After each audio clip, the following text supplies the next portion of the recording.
with you this evening.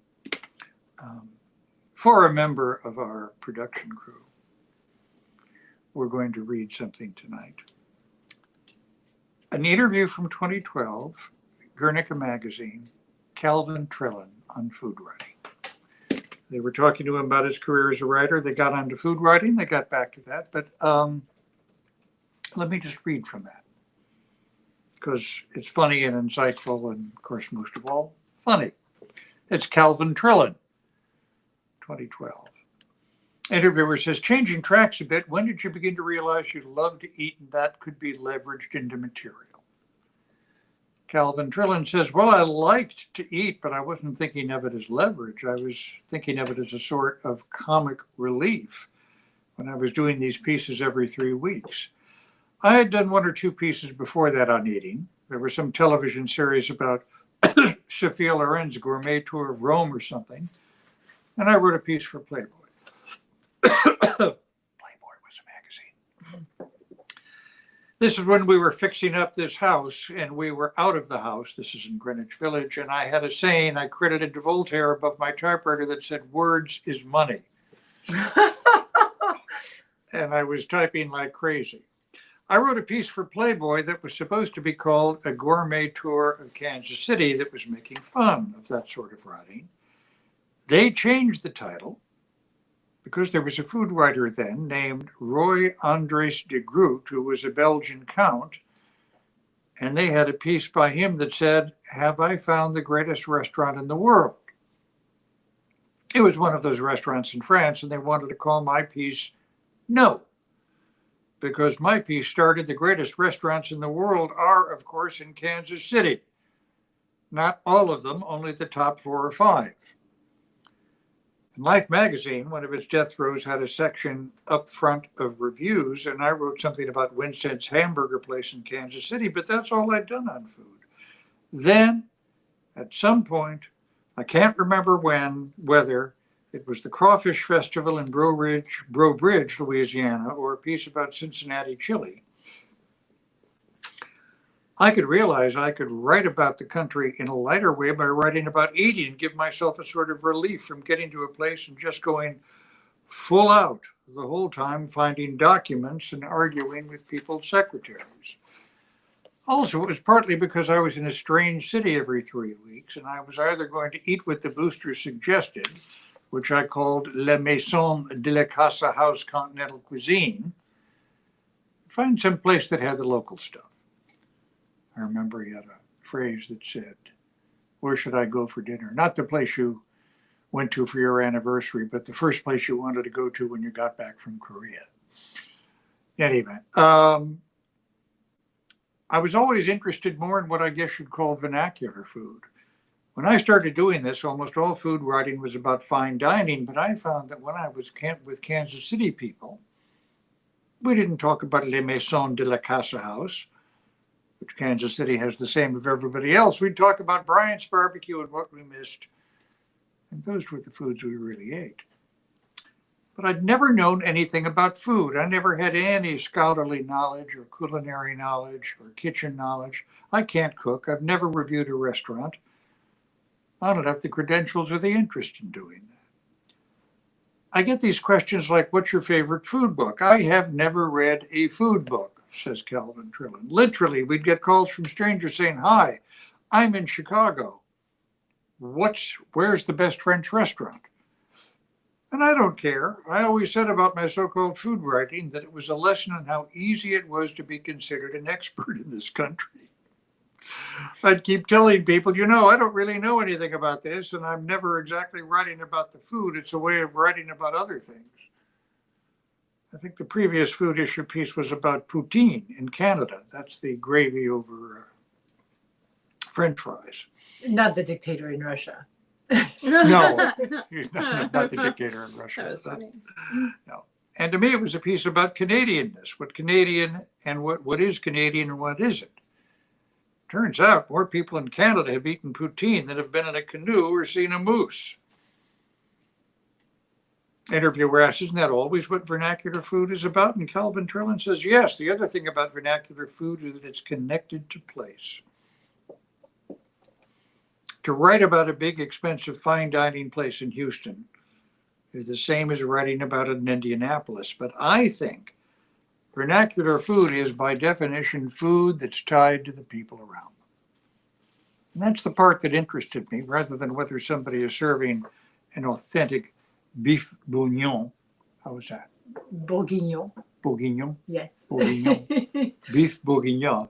In the first place, I don't know. And in the second place, I don't care.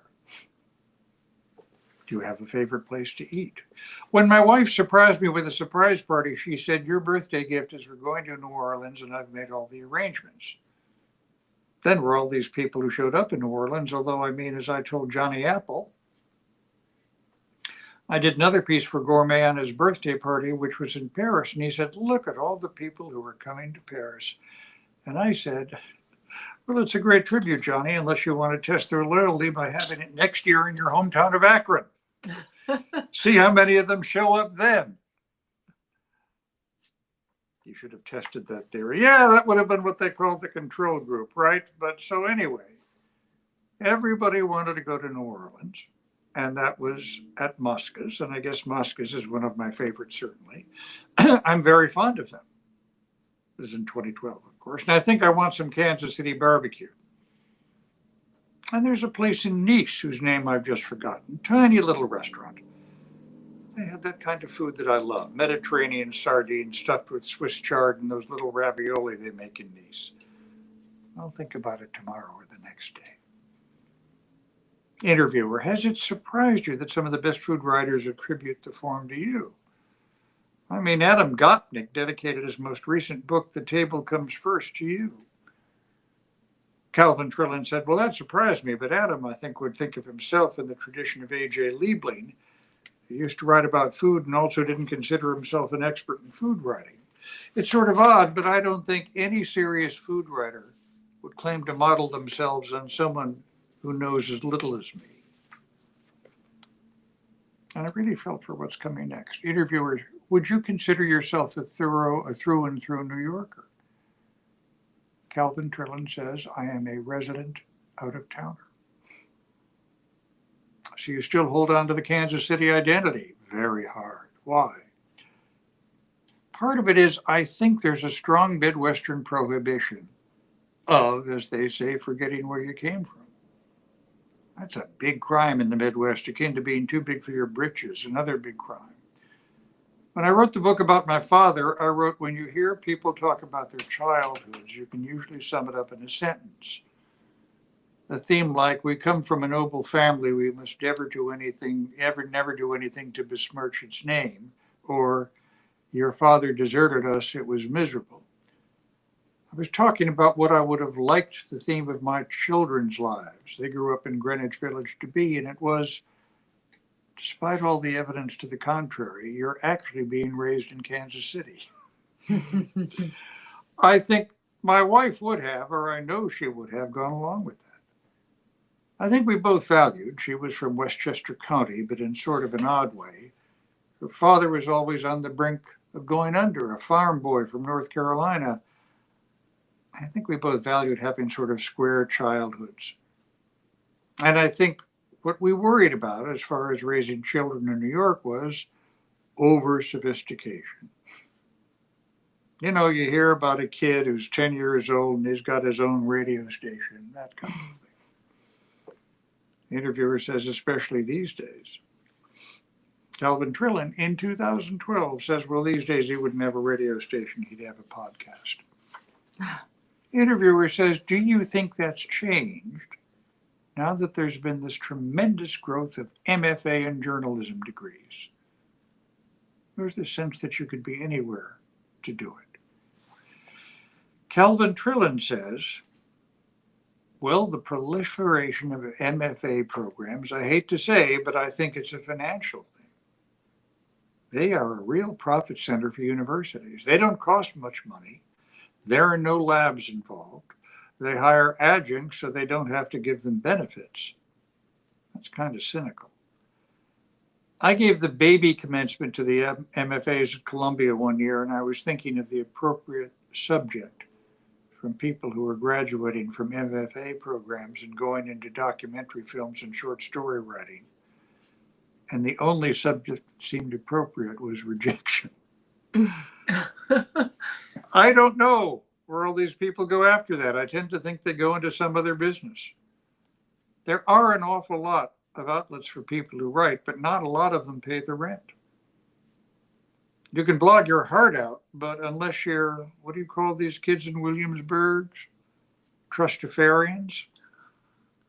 And you don't have to pay the rent, or your daddy will pay the rent, then I guess you could do that. But there seem to be fewer magazines, certainly fewer newspapers. This is 2012. That's interesting. So I don't know where they all go. They live in Brooklyn, I know that.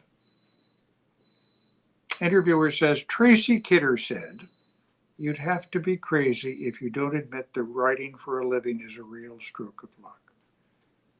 And Calvin Trillin says, oh, that is absolutely true.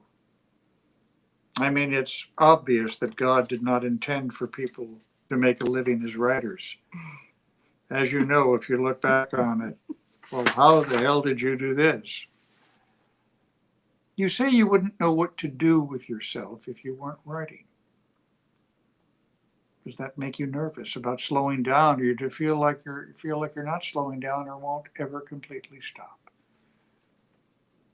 Calvin Trillin says, I don't think I'll ever completely stop. I don't have any hobbies, for one thing. I mean, I can't build birdhouses or something. Sometimes I read about these guys who are expert on the Civil War, and they build their own musical instruments, and they speak 2 languages, and they've started a fantasy baseball league. I don't do any of that stuff. I just write. It's always been hard to separate it from my life. I don't think writers ever exactly retire. I realized at some point that I didn't have to have a piece in every magazine at the barbershop. Wanted to be here when my girls got home from school and go for a walk or go to Nova Scotia in the summer, although I write in Nova Scotia. So what's next? By the way, Peggy Shannon, that line was for you if you're watching. So what's next? Well, I don't know. Well, I do know. Just in the last week or so, I feel well enough to go look for stories. So I'm starting to do the same thing that I've always done, in a way. Isn't that a nice interview? This is a wonderful interview. Where was it? Guernica Magazine. Very nice. 2012 International Magazine, 2012 interview with Calvin Trillin, because a member of our crew here wanted to know, was surprised that he was a food writer, right? Or written about food, I should say. That would be a delicate way of putting that. All right, okay. Well, Yes. we err on the side of delicacy. We do That's here. all the right to you. That So, is open book, if nothing but delicate. open book. We're delicate. So thanks very much for being with us tonight. We're going to get some more schooling on making it even more available, right? Yes, we are. We're doing great. Don't boom. So, in any event, thanks very much for being with us. And remember, in the criminal justice, oh, never mind. Sorry. That's Different show. You know, there's a Law and Order organized crime coming. Oh, wonderful. I read today. Dun, dun, dun, I'm dun, dun, amazed dun, it took them this long to dun. figure that out. The 2 youths. Yeah, the 2 Utes. Yeah. Oh, God. I actually wrote that in my book today. The 2 youths? Yeah, because My Cousin Vinny was one of the movies I watched with Leona Oh. on her last night. One of our cats I'm writing about, animals. So thanks very much for being with us in our open book. See you later. Take care. Bye-bye.